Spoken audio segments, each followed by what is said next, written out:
000 milliards. C'est faramineux. D'ailleurs, les gens se demandent comment peut-on cacher une dette. Ak li Abdourahmane Sarr wax yëpp vous parlez toujours de dette cachée. Mais kan dette cachée bi Abdourahmane Sarr ngay booleeg FMI. FMI waxul ni dette cachée. Mais Abdourahmane Sarr ministre de l'économie et du plan dafa ne dette cachée, le débat n'a pas de sens. En fait, n'a plus sa raison d'être. Parce que ki ñu ameel xam na ne ameel nañ ko ñi ngi koy fay. Ki ka ameel xam na ne ameel na ko mi ngi fay. Waaw kon kay où est la dette cachée? waaw li ngay fayee bu fekkoon da nga ko def ci économie réew mi est-ce que kon véritablement di nga ko fay Ousmane Sonko wax na ko lii ñuy fay ci dette mënoon na dem ci énergie bi mënoon na dem ci dund bi mënoon na dem ci satisfaction des besoins des travailleurs mënoon na dem ci amélioration de la qualité de la vie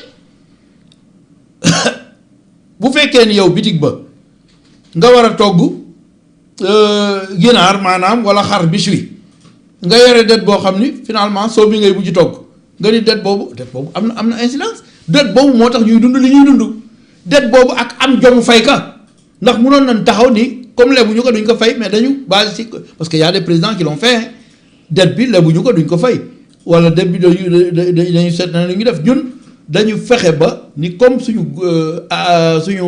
gouvernement moo ko leboon suite bi on va supporter les charges. defe naa l'État c'est une continuité. defe naa loolu moo tax tey Sénégalais yi dund li ñuy dund te Sénégalais yi kat comprendre nañu loolu bu baax parce que lii tey ñuy dund bu fekkoon ni beneen gouvernement bu jubul la kon tey nit ñi du ñu réagir ni ñu réagir mais ñu ngi ni tekk di ñu seetaan xam ni fii ñu jëm fu baax la may dugg ci ay discussion yu bare parce que man nitu nit ñi laa toujours maa ngi ci nit ñi di waxtaan ñu may wax ni yéen de wax dëgg yàlla jàmbaar ngeen parce que gis nañu yu bari yi nga xam ni yéen a ngi koy rectifier te bu continuer nii dëkk bi day neex. est-ce que du li tax dëkk bi metti mooy investisseurs yi ñëwuñu FMI ñëwul. FMI déjà su ñëwul. te loolu déclaration bi moo ko waral parce que. Jeune Afrique Jeune Afrique non buñ ko déclaré wul. bul ma wax Jeune Afrique. lu tax du ma la wax Jeune Afrique. bul ma wax Jeune Afrique. wax nañu ne bi premier ministre di bëgg a def déclaration bi Cheikh Diba même n'était pas d'accord Cheikh Diba était le directeur de la programmation budgétaire sous Macky Sall. c'est un technicien. technicien bi mën na ni déet bul wax nañ ko garder. parce que xam na li wax ji nar a yàq. mais ki nga xam ni moom dëgg ka tax a jóg dëgg guy yàq dëgg guy defar boo gën fen bu yàq aujourd'hui dañu taxaw wax dëgg nga wax ji de wala waxul lool de. mais dëgg buy defar laa fen buy defar moo gën dëgg buy yàq. man maa wax léegi dëgg buy defar d'accord loolu sa wax la yow fen bu yàq d'accord.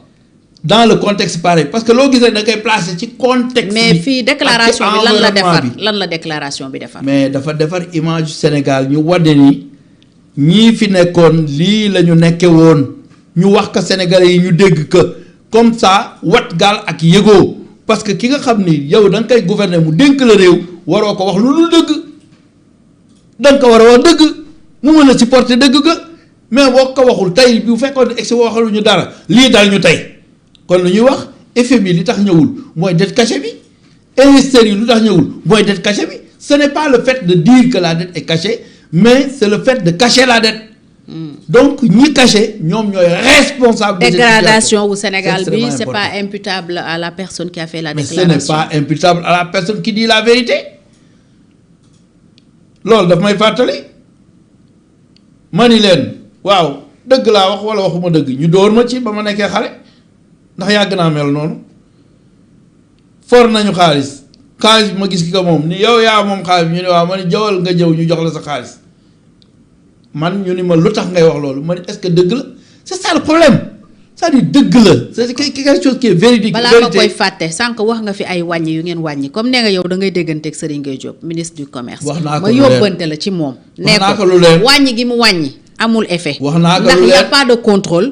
boutiquier yeeg commerce yi ku nekk lu la neex ngay def donc seen wàññi bi yéen ay wax ne wàññi ngeen mais la majorité des Sénégalais yëguñu wàññi bi ndax ba léegi bëri na ci ay commerce yoo xam ne lañ daan jaayee la ñuy jaayee sinon plus ce sont les mêmes prix donc seen wàññi bi sentiruñ ko loolu dama la ko yóbbante ci ministre du commerce mais foofu laa bëgg a ñëw est-ce que déglu nga loolu bala nga ma koy yóbbante premier ministre jëkk na ko insister est-ce que débat bi amoon assemblée nationale suivre nga ko bi député bi posé question ci lii nga wax effectivité de la baisse Serigne Gueye Diop wax ni woy am na 1000 yu ñu dugal ñu ngay continuer nangam. kenn gisu ko. ba mu waxee loolu. yàgg nañ ko wax. Ousmane Sonko dafa ni que répondre ci question boobu donc ça veut dire ce que ça veut dire. Ça veut dire que aujourd'hui effectivité boobu devant des commerçants véreux, devant des gens qui ont l'habitude bu ñu wàññee du ñu wàññi mais bu ñu yokkee ñu ñëw ko yokk. waaw loolu nag yéen la. loolu état loolu moo war a nekk taxawaayam loolu Serigne Gueye Diop la. seen état moo war a c'est-à-dire dafa waxoon ay boutique témoin wax naa ko. yéen a yëg wàññi mais ñun yëguñu. xam nga ñun sénégalais xam nga ñun yëguñu wàññi. bokk ci gouvernement. du ñu tere wax la ñu war a wax.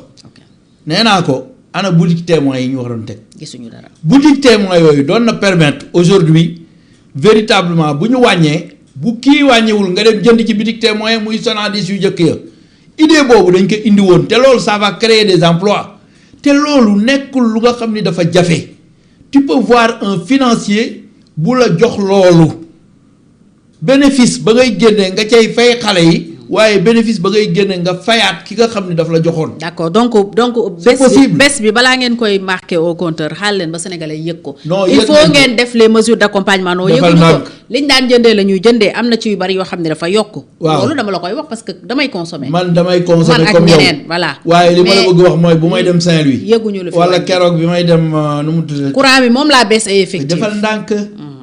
dafa am loo xam ni c'est contrôlable am loo xam ni il faut chercher à contrôler ça.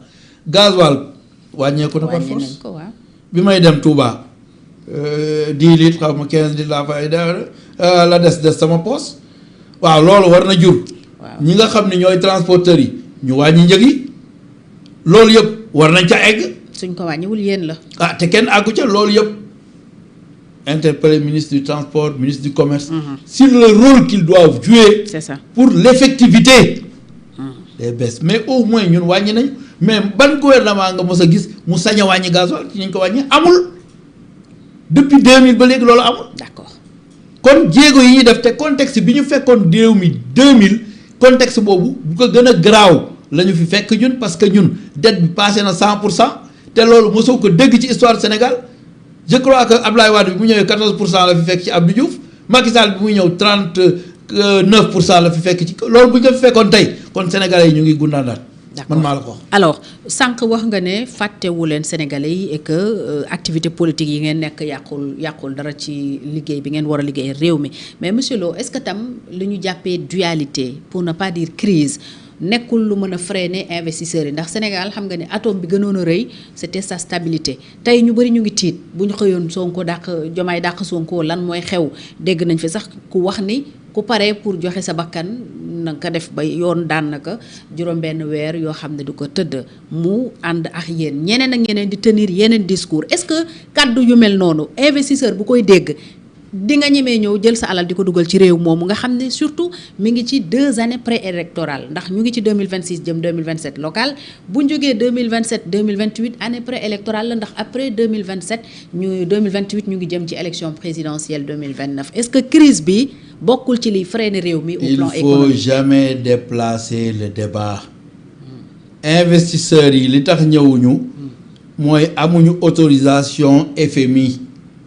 FMI dafa am quitus bu muy joxe buy permettre investisseurs yi ñame loolu li ko indi mooy dette cachée bi nga xam ni def nañ ko te tey ñuy góorgóorlu di ko fay mu metti trop ci ñun metti ci Sénégalais yi loolu moo indi investisseurs yi taxaw di xaar comportement bii ñuy am muy ñu ngi fay dette bi normalement loolu mën na encourager at investisseurs yi te investisseurs yi ñu ngi doon fëgg ci suñu buntu moi j'ai reçu tellement d'investisseurs yoo xam ne dañu bëgg ñëw ci Sénégal mais bu fekkee ni dette bi toll na fu nga xam ni waratuñu leb loolu aussi problème la ça freine l'économie. non leb ak investir du benn. waratuñu leb laay wax parce que bu ñu lebul dëkk bi mën na metti te bu mettee investisseurs yi bu ñu dugalee retour sur investissement mën nañ ko bañ a am donc. y a l'économie ne tourne pas. qui est là donc c'est ça le problème le blocage de léegi déggoo mën la Mozambique bi mu amee dette cachée. Il y a eu une récession économique, il y a eu une inflation insupportable, ba institution mënatuñu dox ça freine l'économie ñun heureusement ba léegi ñu ngi doxal di fay donc mën nañu am yaakaar ni ñii dinañu régler problème parce que ay jàmbaar lañu. kon jàppoo ne coowal politique bi freiné na. mais coowal politique ça n'a rien à voir avec la récupération de milliers de milliards yu nga xam ni ñu ngi koy jëlee ci ay secteurs yu nga xam ni daf daan échapper à l'économie yàgg naa toog naa fi sa plateau wax ICS. je suis très content que keroog Ousmane Sonko wax ni récupération ICS ñu ngi ci tànkam mais loolu est-ce que xam nga li muy jural économie Sénégal yooyu moo doon ay flux yuy génn réew mi yu nga xam ni véritablement bu toogoon ci réew mi lii yëpp ñuy lebi sax duñ ko lebi donc loolu mooy dëgg te jéego yooyu ñu ngi ciy dox ci lu bëri hydrocarbures rek lu ne ñu ngay jéem a renégocier di gagner ay milliards yu nga xam ni véritablement tey bu ñu tegul woon loolu tey kon réew mi gën a naat ni budget bi kon yokk kon nañ ko bu passé fii loolu yëpp la ñuy jéem a redresser si redressement la ñu nekk kii di redressement di véritablement métit boo nga xam ni askan wi ñu ngi koy kii mais heureusement jusqu'à présent ñu ngi fay salaire yi normalement ba pare ñu ngi yokk ay salaire dans un contexte aussi difficile on a combiné les deux amul benn réew bu ko mos a def ci àddina. alors loolu tax ñu ngi leen di gërëm di leen sant di wax Sénégalais yi il faut ñu xam loolu yëpp il faut pas que ñuy déglu ñiy jaxase mbir yi il faut pas que ñuy déglu ñi nga xam ni c'est des oiseaux de mauvaise augure ñi nga xam ne dañ leen génn ci état bi aujourd'hui arme bi ñu am mooy naan ñii baaxuñu te ñii kat du ñu sàcc te yéen a ngi doon sàcc ñii du ñu wor te yéen a ngi doon wor ñii du ñu surfacturé yéen a ngi doon surfacturé ñii du ñu def ay commission yu extravagant yéen a ngi ko doon def tey mi ngi fay à chaque fois keroog ministre Mabouba Diagne li mu wax leer na yooyu yëpp c'est des choses qui auraient pu ne pas être faites bu fekkoon ni Macky gouverne normalement c'était la malgouvernance nous sommes dans la bonne gouvernance alors Birame Khoudia dafa mel ni xeex bi ba tey mu ngi wéy parce que for nañu ci weewu